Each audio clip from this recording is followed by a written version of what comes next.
Sudah seminggu hari raya berlalu, tapi rumah Datuk tetap sibuk dengan anak cucu yang datang berhari raya ke rumahnya.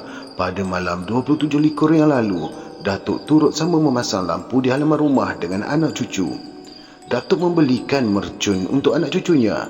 Sesungguhnya, Datuk amatlah menyayangi kesemua anak cucunya dan memang menjadi kebiasaan dalam hidup Datuk. Pada hari raya pertama, dia akan mengumpulkan anak cucunya di anjung rumah, makan lemang dan rendang bersama anak cucu. Kemudian akan mengepalai anak cucunya pergi ke masjid untuk sembahyang hari raya. Lepas itu, Datuk akan mengajak kesemua anak cucunya pergi ke tanah kubur menziarahi kubur nenek moyang yang sudah pun pergi. Datuk pun menunjukkan kubur Datuk Nenek pada anak cucu sambil menyebut keistimewaan Datuk Nenek pada masa hayatnya dahulu. Dalam suasana yang sibuk itu, tiba-tiba Datuk menghilangkan diri. Tidak ada sesiapa yang tahu ke mana Datuk pergi. Bila salah seorang cucu mengusyurkan supaya kehilangan Datuk itu dilaporkan kepada pihak polis, nenek dengan tenang bersuara, "Usah bimbang, dia akan balik dalam sehari dua ni nanti. Dia berhari raya ke rumah yang lagi satu." Jawapan nenek itu menghilangkan keraguan anak cucu. Nenek pun menceritakan pada anak cucu, sepanjang bulan puasa yang lalu, Datuk tidak pergi turun memburu. Dia banyak menghabiskan masanya di kampung orang Bunian bersama dengan isteri barunya. Setiap kali Datuk pulang, dia akan membawa buah tangan untuk nenek yang dibekalkan oleh orang Bunian. Sebagai isteri yang setia, nenek tidak pernah bertanyakan tentang isteri muda Datuk. Nenek tahu, kalau ditanya dan disoal jawab nanti, Datuk akan naik marah. Akibatnya akan berlakulah pertengkaran. Kalau sudah bertengkar, nanti sudah pula bermasa muka. Kalau ini terjadi tentulah tidak elok. Malu pada anak menantu dan cucu cicit. Demi menjaga kerukunan rumah tangga dan anak menantu, ada baiknya perkara itu dibiarkan. Dan itulah pendapat nenek. Dia merasa bersyukur kepada Tuhan. Kalau maafkan saya. Dia merasa bersyukur kepada Tuhan. Kalau Datuk sehat dan boleh makan dengan baik, itu pun sudah mencukupi. Bagi nenek, kalau dia kasihkan Datuk sepenuh hati pun tidak ada gunanya. Suatu hari, salah seorang daripada mereka akan berpisah juga atas kehendak Allah yang Maha Besar. Barangkali esok atau lusa dia akan meninggalkan Datuk. Bila nyawa miliknya diambil oleh Tuhan, begitu jugalah dengan Datuk. Tidak ada yang abadi di dunia ini melainkan Allah yang Maha Bijaksana. Nenek menghitung kesemuanya ini, kerana itulah dia tetap bersikap tenang dan senang ke atas apa yang terjadi pada diri Datuk. Akhirnya, anak cucu Datuk yang berkumpul di rumah terpaksa meninggalkan rumah Datuk kerana urusan diri masing-masing. Ada yang sudah bekerja sendiri dan tidak kurang pula yang makan gaji. Kereta yang bersusun di hadapan rumah Datuk, sebuah demi sebuah, meninggalkan halaman rumah Datuk, pulang ke tempat masing-masing. Nenek berpeluk-peluk dengan anak cucu sambil mendoakan keselamatan mereka semasa dalam perjalanan. Nenek cuma berharap pada hari raya tahun depan anak cucu akan kembali ke kampung. Cuma yang nenek terkilan hanyalah satu sahaja, iaitu semasa kereta anak cucunya bergerak, Datuk tidak dapat melambaikan tangan. Datuk tidak dapat memeluk anak cucu dengan penuh mesra. Mengingatkan ini semua, nenek menjadi sayu. Perasaannya cukup hiba. "Sampaikan salam pada Datuk ya," kata Ahmad Zaki, cucu Datuk yang ke-12. Matanya merenung muka nenek.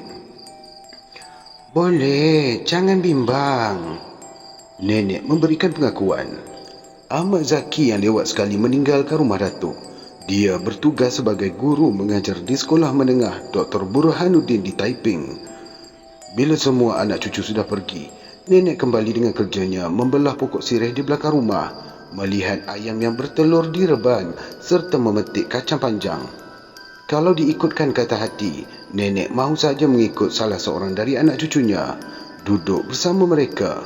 Tidak guna kalau duduk rumah sendiri sedangkan suami selalu saja meninggalkannya. Bila nenek mengkaji semula hal ini dengan sedalam-dalamnya, dia tidak rela meninggalkan Datuk.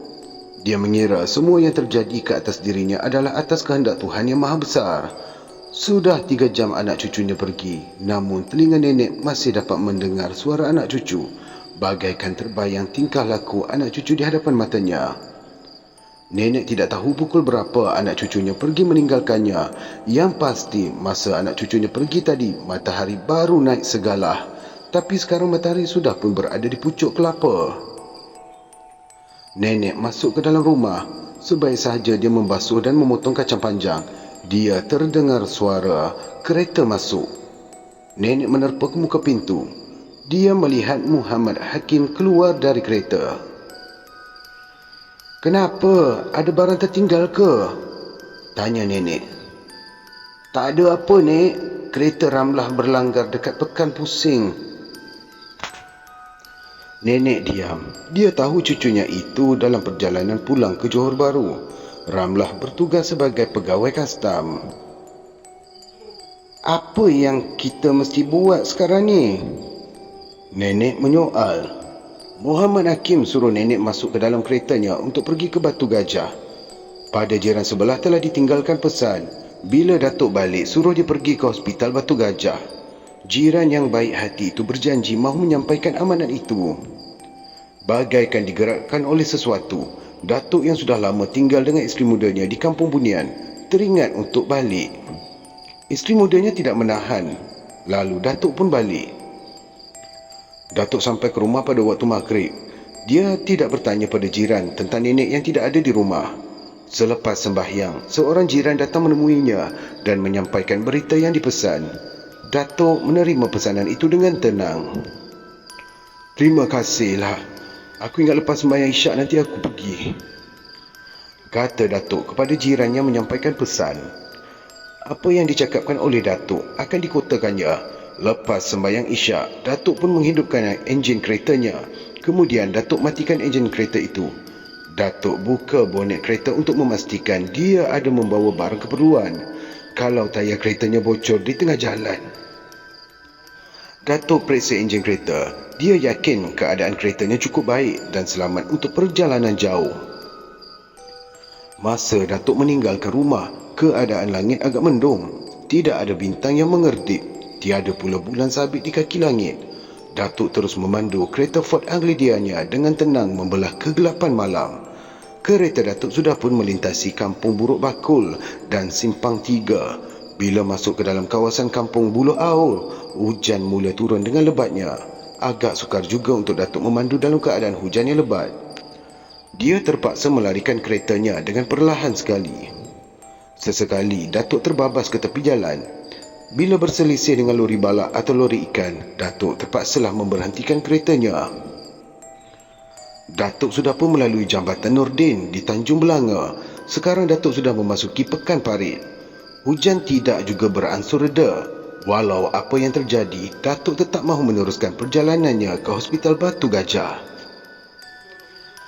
Datuk meninggalkan Pekan Parit. Datuk menggigil kesejukan. Sampai di satu selekor kereta, Datuk berhenti dengan tiba-tiba. Dia cuba menghidupkan enjinnya, namun usahanya itu tidak berjaya. Dalam hujan yang lebat itu, Datuk keluarkan dari perut kereta. Datuk membuka bahagian depan dan dengan lampu picit di tangan, dia cuba meraba semua wayar yang terdapat pada enjin kereta. Badannya sudah basah. Datuk menggigil. Datuk ingin menghidupkan kereta, namun tidak berjaya. Datuk membunyikan horn, tidak pula bersuara. Datuk masih juga tenang, walaupun dia tahu dia sekarang berada di tempat yang sunyi.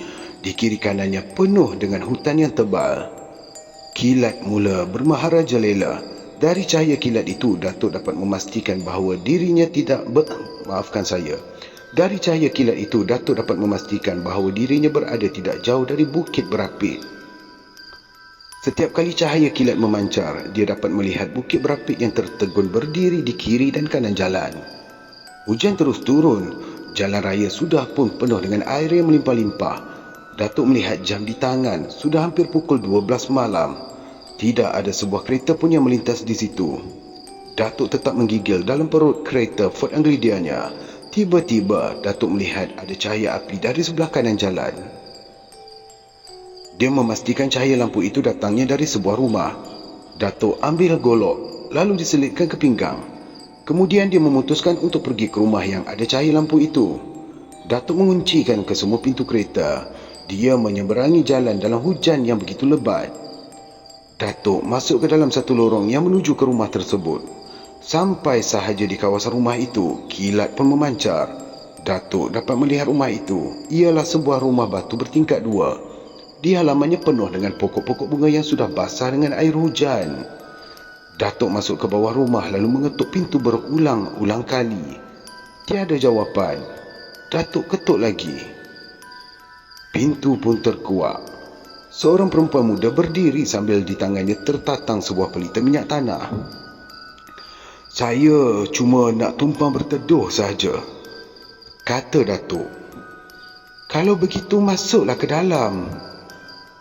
"Tak payahlah, biarkanlah saya di luar sahaja." "Janganlah begitu, masuklah." Pelawak perempuan itu mendesak supaya Datuk masuk ke dalam rumah. Akhirnya Datuk masuk. Dia disuruh duduk di ruang tamu. Perempuan yang baik hati itu juga memberikan Datuk kain pelikat dan baju Melayu. Datuk terus memakainya. Perempuan itu juga memberikan Datuk secawan kopi panas sehingga habis dihirup. Barulah Datuk terasa badannya cukup segar. "Awak ni tinggal seorang saja ke?" tanya Datuk. Perempuan muda yang berambut panjang itu tersenyum. Lampu minyak tanah terlentuk liuk ke kiri dan kanan ditiup angin malam. "Emak dan ayah saya pergi ke Bagan Serai. Diorang ni tengok orang sakit." "Okey, suami?" "Saya ni belum bersuami. Dulu bertunang dengan askar. Tapi tunang saya mati ditembak komunis di Sungai Siput." "Kalau begitu, tak manis saya berada di rumah anak dara malam-malam begini pula." "Apa salahnya? Kita tidak berbuat jahat. Awak datang dengan kereta awak yang rosak dan saya pula berkewajipan menolong. Masa ni masa awak. Nanti ada masanya saya memerlukan pertolongan dari awak." "Awak ni memang perempuan yang baik hati." "Usahlah, tak payah terlalu memuji." Tingkah perempuan muda. Di luar rumah hujan terus menggila. Petir dan kilat juga menunjukkan gagah. Angin yang bertiup kencang menghasilkan bunyi suara daun yang berlaga sesama sendiri. Sesekali terdengar bunyi dahan pokok yang sekah. Datuk terdengar pula bunyi lolongan anjing sayup-sayup di luar bersama bunyi suara kucing yang berkelahi. Dari arah dapur, Datuk terdengar bunyi pinggan dan piring berlaga. Serentak dengan itu, Datuk terdengar pula bunyi perempuan mengilai. Datuk tidak menyoal apa yang didengarnya pada perempuan muda itu. Dia tetap tenang.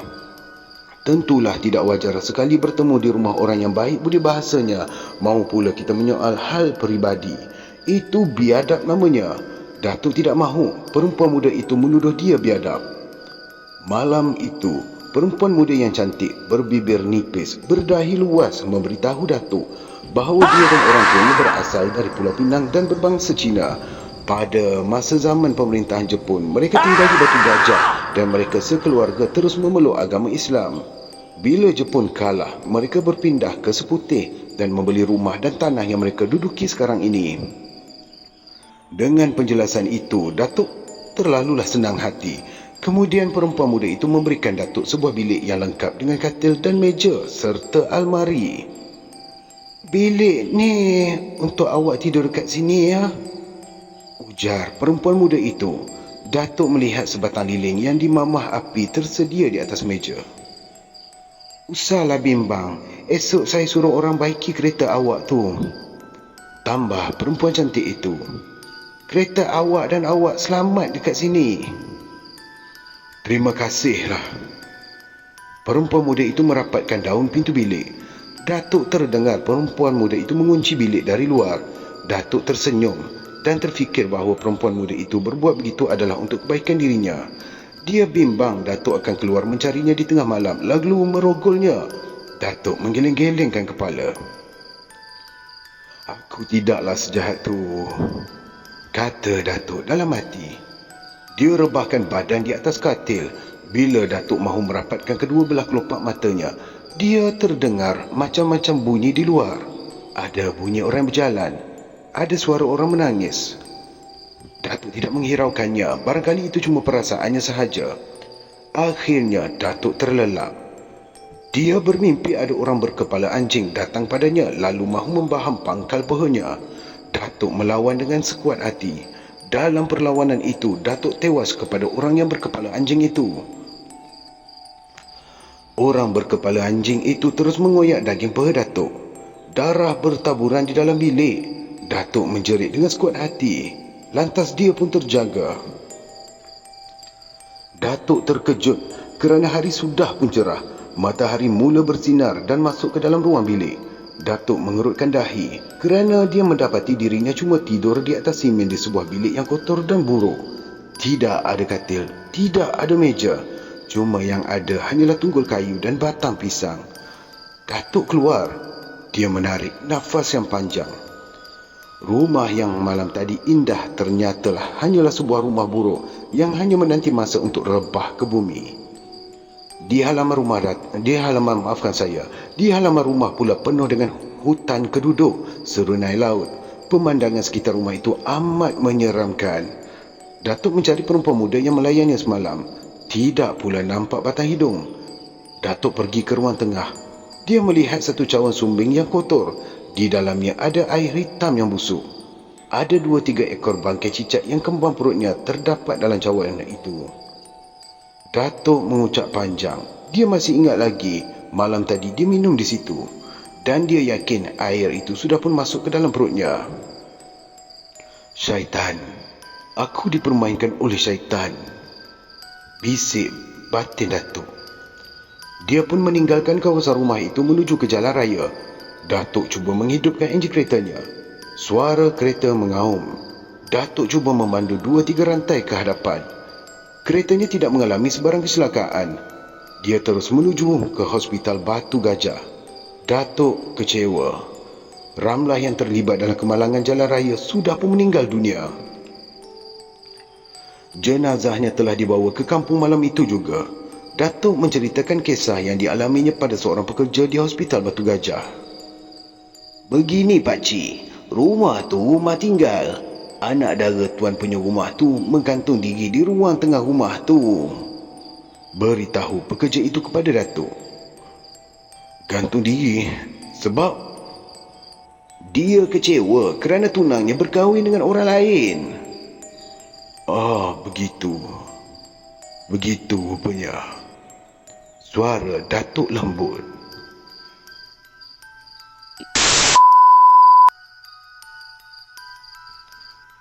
Datuk amat merahsiakan peristiwa yang terjadi pada dirinya pada anak cucu. Pada orang lain perkara itu bukan rahsia bagi Datuk. Dia boleh menceritakan peristiwa itu dari A sampai Z. Biasanya, perkara itu cuma sekali sahaja Datuk mahu ceritakan. Kalau ada orang minta Datuk ceritakan lagi, Datuk akan marah. "Aku bukan tukang cerita," katanya. Dan orang yang tidak percaya dengan apa yang terjadi pada diri Datuk, malah ada yang mengatakan Datuk cuma mengadakan cerita itu untuk tujuan bersuka-suka pada sebelah petang. Datuk tidak marah dengan tuduhan yang dilemparkan oleh kawan-kawan pada dirinya. Cukup mudah bagi Datuk menjawab cabaran itu dengan berkata, "Marilah ikut aku atau biar aku hantarkan kalian ke tempat tersebut dan kalian lihatlah nanti apa yang akan terjadi." Anehnya, tidak ada seorang pun dari kalangan kawan-kawan Datuk yang mahu menjawab cabaran itu.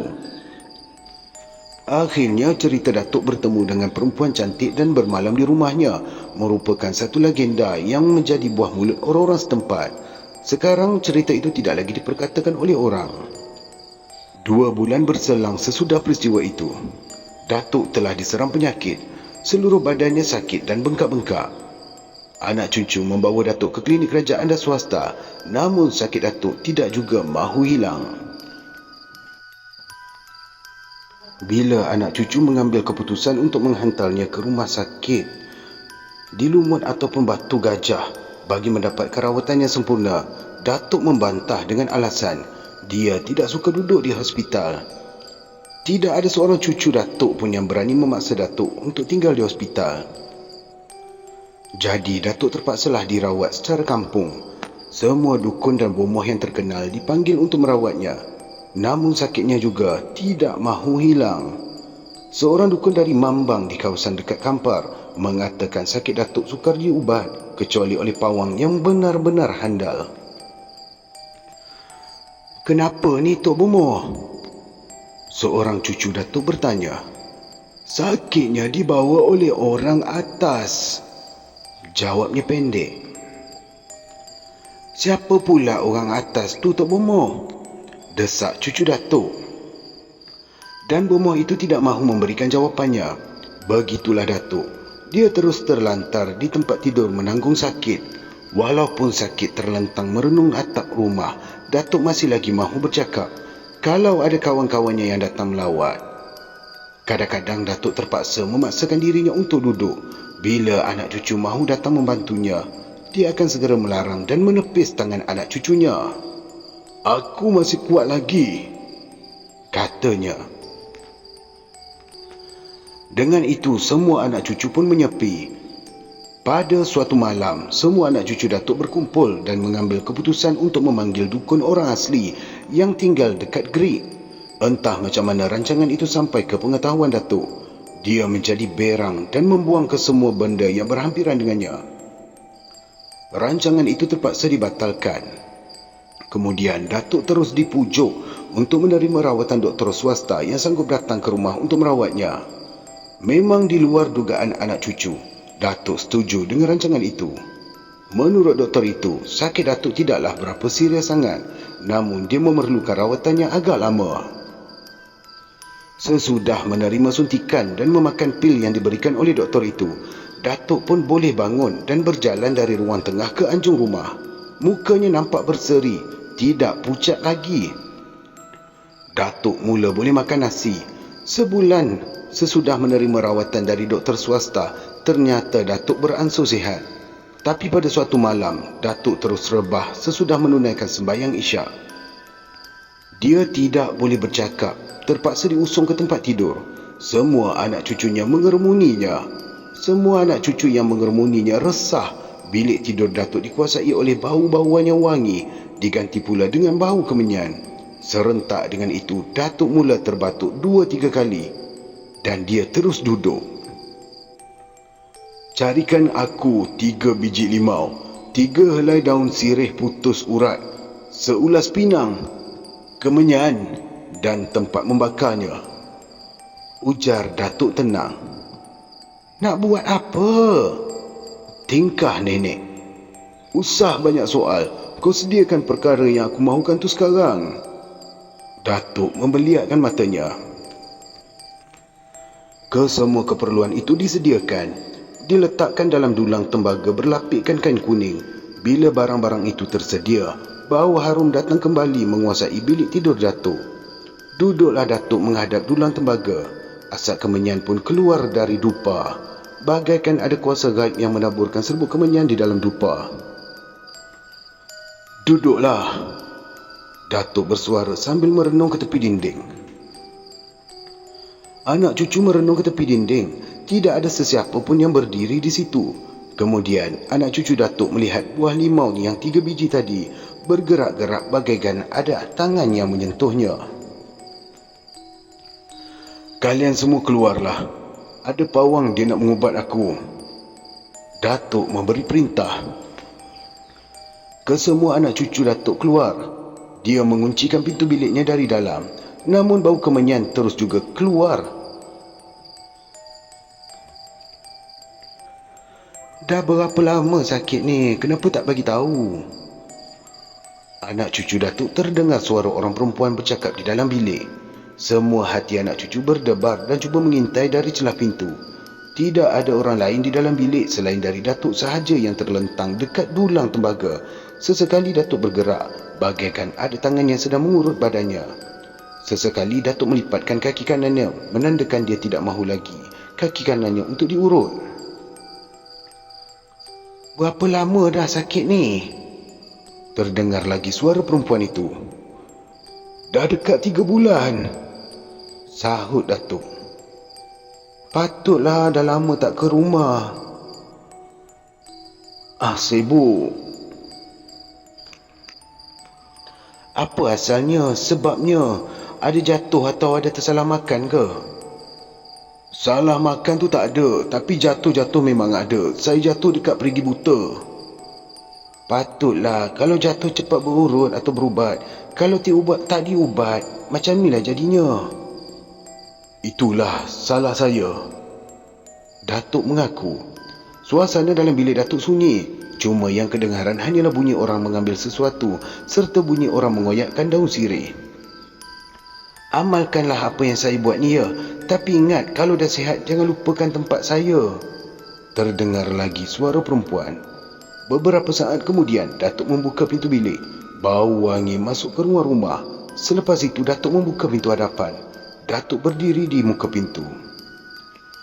Selamat jalan, kata Datuk pada malam yang samar-samar itu. Datuk melambaikan tangannya. Entah pada siapa Datuk melambaikan tangan. Tidak seorang pun anak cucunya yang tahu. Perkara itu berlanjutan hinggalah 3 malam. Masuk malam yang keempat, Datuk mahu mengadakan kenduri kesyukuran. Datuk sudah pun pulih. Dia sudah boleh berjalan dan memandu kereta buruknya. Datuk sudah pun mengucapkan ribuan terima kasih kepada doktor swasta yang datang merawatnya. Dan anak cucunya bertambah pening. Antara doktor dan dukun, siapakah yang sebenarnya merawat Datuk sehingga sembuh? Lalu anak cucu Datuk membuat kesimpulan begini. Masa kuat sakitnya, doktor yang mengurangkannya, dan dukun itu cuma mendapat rahmat dari doktor itu sahaja. Seminggu kemudian, Datuk gaib lagi dari rumah dan anak cucu tidak merasa apa-apa atas kehilangannya itu. Semuanya tahu bahawa Datuk pergi ke rumah isteri orang Bunian dan Datuk akan kembali ke pangkuan nenek sesudah tinggal dengan isterinya orang Bunian itu selama 3-4 hari. Nenek tidak pula merasa cemburu. Apa yang nenek fikirkan ialah tentang kebahagiaan diri Datuk. Biarlah Datuk buat apa sahaja, asalkan Datuk gembira dan boleh panjang umur. Cukup mulia hati nenek. Macam selalu, bila Datuk pulang dari rumahnya di kampung Bunian, Datuk akan membawa seekor 2 ayam hutan dan buah labu ataupun mentimun untuk nenek dan anak cucunya. Siapa yang merawat dalam bilik dulu tu? Nenek tanya pada suatu petang. Datuk tersenyum mendengar pertanyaan itu. Isteri muda kita lah. Siapa? Orang Bunian. Lagi apa katanya pada awak? Tidak ada apa-apa, cuma dia berpesan satu sahaja. Kalau ada apa-apa kesusahan pada keluarga kita, segeralah beritahu padanya. Jawapan yang diberikan itu cukup menyenangkan nenek. Sebagai seorang rakyat yang cintakan negara, Datuk terlibat dalam pengambilan ahli-ahli pengawal. Maafkan saya. Sebagai seorang rakyat yang cintakan negara, Datuk terlibat dalam pengambilan ahli-ahli pengawal kampung untuk menentang pihak komunis yang sentiasa mengancam keselamatan penduduk kampung. Datuk telah dipilih untuk menjadi anggota AP. Kerana itu juga, Datuk kena menjaga kampung pada setiap malam secara bergila-gila dengan orang kampung yang lain. Kerana Datuk dianggap penduduk yang tertua di kampung itu dan tahu pula serba sedikit ilmu dunia, Datuk telah dipilih untuk menjadi ketua. Kadang-kadang Datuk dipanggil juga oleh pasukan keselamatan untuk masuk ke hutan untuk menggempur sarang komunis. Ini bukanlah beban yang berat baginya. Datuk menerimanya dengan rasa yang senang hati. Satu keistimewaan Datuk ialah dia cukup kurang tidur tetapi badannya tetap sihat. Wajahnya tidak cengkung ataupun pucat. Suatu malam, dia telah diarahkan oleh pasukan keselamatan untuk membawa anak buahnya menjaga kawasan kampung yang bersempadan dengan jalan raya yang merintangi sebuah anak sungai. Datuk pecahkan anak buahnya kepada 2 pasukan. Setiap pasukan dianggotai oleh 5 orang. Satu pasukan ditugaskan peronda tepi sungai menghala ke utara, sedangkan Datuk dan kawan-kawan menguasai sebelah selatan hinggalah sampai ke Jabatan Besi. Datuk memilih pangkal Jabatan Besi itu sebagai tempat dia mengatur sebarang gerakan. Malam itu Datuk bertugas dengan tenang di atas jambatan besi. Sesekali malam yang sepi itu dipecahkan oleh bunyi jentera lori pasukan keselamatan yang melintas di atas jambatan besi. Kau berdua pergilah ke ujung sana dan kau berdua pula pergi berjaga dekat pokok yang besar tu. Datuk memerintahkan anak buahnya. Di sini pula siapa yang nak tunggu? Tanya Hamid, salah seorang dari anak buahnya. Datuk tidak menjawab pertanyaan itu dengan cepat. Dia termenung berfikir. Di sini biar aku yang tunggu, katanya. Anak buahnya yang sudah diperintah mengikut arahan yang ditetapkan. Malam pula bertambah sejuk. Datuk menggigil kesejukan. 2-3 kali dia menguap. Badannya disandarkan pada besi jambatan. Tiba-tiba Datuk terkejut. Seekor ular berbelang kuning dan hitam meniti atas palang besi jambatan menuju ke arahnya. Lebih kurang 1 ela mahu sampai padanya. Ular itu berhenti, panggung kepala, menjulurkan lidah. Mata ular itu nampak merah. Dari mulutnya terpancar sesuatu seperti api. Bila ular itu mengatupkan mulutnya, api itu padam. Dan api itu akan wujud kembali bila ular itu membuka mulutnya.